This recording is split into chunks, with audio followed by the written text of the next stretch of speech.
ত্রয়োদশ জাতীয় সংসদ নির্বাচনে চট্টগ্রাম ১৬ আসনে জামাতে ইসলামের মনোনীত প্রার্থী মোহাম্মদ জহিরুল ইসলাম ৯৩,১৬৭ ভোট পেয়ে নির্বাচিত হয়েছেন।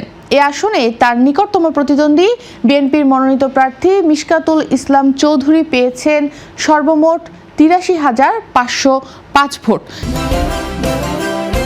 বাংলাদেশের নাম্বার 1 স্টিল বিএসআরএম। এবং আমরা দেখতেই পাচ্ছি যে মোহাম্মদ জহিরুল ইসলাম এখানে জামাতে ইসলামীর দল হয়ে এখানে তিনি দাঁড়িপাল্লা প্রতীক নিয়ে জয়ী হয়েছেন। অপরদিকে মিশকাতুল ইসলাম কিন্তু ধানের শীষ প্রতীক নিয়ে ৮৩,১০৫ ভোটে হেরে গিয়েছেন। এখানে দেখা যাচ্ছে যে হাড্ডাহাড্ডি লড়াই হয়েছে, মাত্র ১০,০০০ ভোটের ফারাক ছিল তাদের দুই দলের মধ্যে।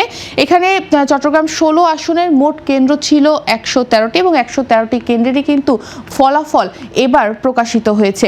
তবে চট্টগ্রাম ১৬ আসনে শুধুমাত্র কিন্তু জামাত বা বিএনপি লড়াই করেছে এটা নয়, এখানে কিন্তু জামাত এবং বিএনপি ছাড়াও আরও অনেকগুলো দলই এখানে প্রতিদ্বন্দ্বিতা করেছেন। জামাত বিএনপি ছাড়াও এখানে বিএনপির বহিষ্কৃত স্বতন্ত্র প্রার্থী সাবেক মেয়র লিয়াকত আলী ফুটবল প্রতীকে ৫৪,৪৯২ ভোট পেয়ে তৃতীয় অবস্থানে ছিলেন।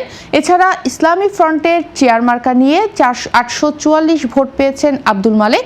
মুসলিম লীগের হারিকেন মার্কা নিয়ে ১০৫ ভোট পেয়েছেন ইসলানুল হক।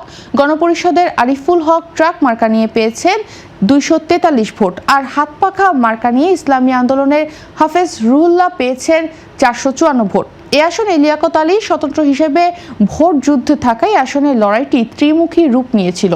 তবে শেষ পর্যন্ত ভোটাররা জামাত ও বিএনপির দুই মূল প্রার্থীর মধ্যে তাদের রায় সীমাবদ্ধ রেখেছেন। নির্বাচনের দিন বড় ধরনের কোনো সহিংসতা ছাড়াই বাঁশখালীর মানুষ তাদের ভোটাধিকার এখানে প্রয়োগ করতে পেরেছেন। মাওলানা জহিরুল ইসলাম তার প্রতিক্রিয়ায় বলেছেন যে এই বিজয় বাঁশখালীর মেহনতি মানুষের এবং ইনসাফ কায়েমের সংগ্রামের।